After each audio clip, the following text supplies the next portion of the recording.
What's up, riders? Welcome back to the channel Rider X Garage. Today, we're diving deep into the all-new 2026 Kawasaki Vulcan 1700. This beast has been turning heads ever since it was teased last year, and now that we've finally got our hands on it, it's time to give it a full breakdown. Whether you're a long-time cruiser fan or just starting to explore what these powerful machines offer, stick around, because we're covering everything from looks to performance and pricing.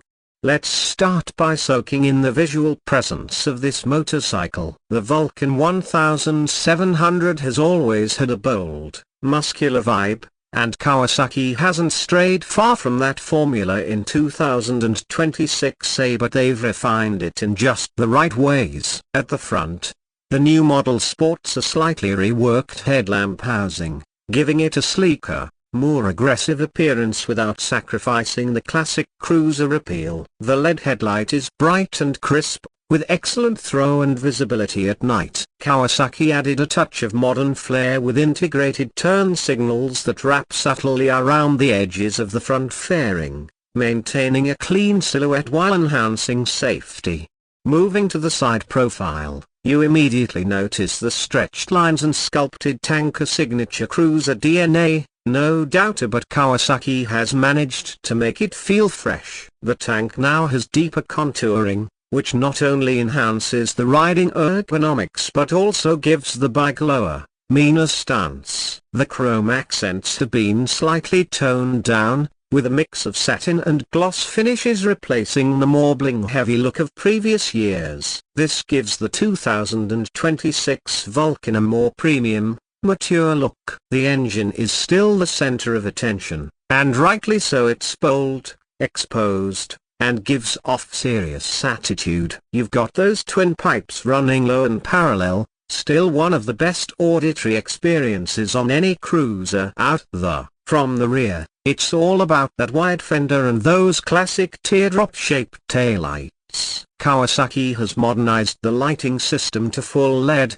which is both a styling and functionality win. The seat has been redesigned slightly for better passenger comfort while still keeping the low, laid-back profile that cruiser lovers expect. Saddlebags are available on some trims and are better integrated into the overall body design this year, making them feel like part of the bike rather than a bulky add-on.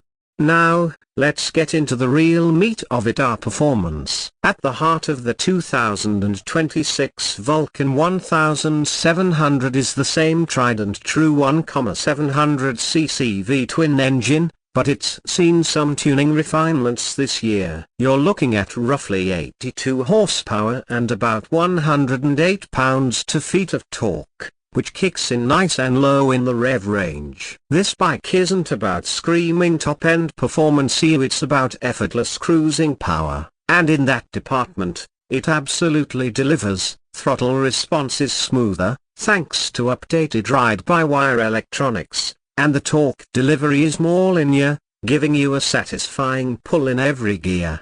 The 6-speed transmission carries over but feels more refined, with smoother shifts and less clunkiness, especially in the lower gears. Cruising in 6th gear at highway speeds is buttery smooth, and the bike feels planted and balanced. Speaking of balance, Kawasaki's frame geometry continues to offer excellent handling for a bike of this size. Whether you're sweeping through curves or riding downtown, the Vulcan 1700 remains predictable and surprisingly nimble. Kawasaki has also improved the suspension setup slightly this year. A revised damping characteristics make for a more comfortable ride over uneven surfaces, while still offering solid feedback when you want to push it a bit. Braking is handled by dual front discs and a single rear, with ABS standard across all trims. The braking feel is progressive, and there's more than enough stopping power for a bike of this weight. One notable upgrade for 2026 is the traction control system, which has been improved to engage more seamlessly and adapt better in varying conditions, especially in wet weather or loose surfaces. Cruise control, of course, remains standard, and the infotainment system now includes a slightly larger TFT display with smartphone connectivity, Bluetooth audio, and GPS navigation, are features that were much requested and finally included.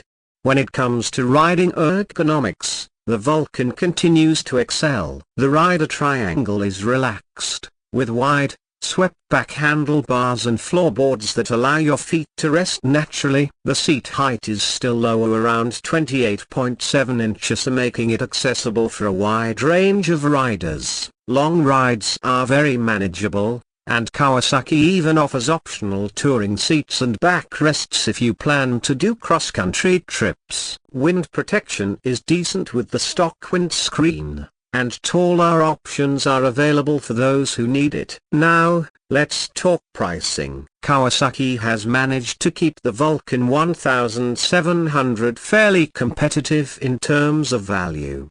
The base model starts around used $17,999, which puts it right in line with rivals like the Harley-Davidson Road King and Yamaha Star Venture. If you opt for the fully loaded LT trim with all the touring accessories, infotainment package, and premium finishes, you're looking at closer to $20,499. Honestly, given the level of refinement, tech, and power you're getting here, it feels like money well spent, especially for riders who plan to put in serious miles.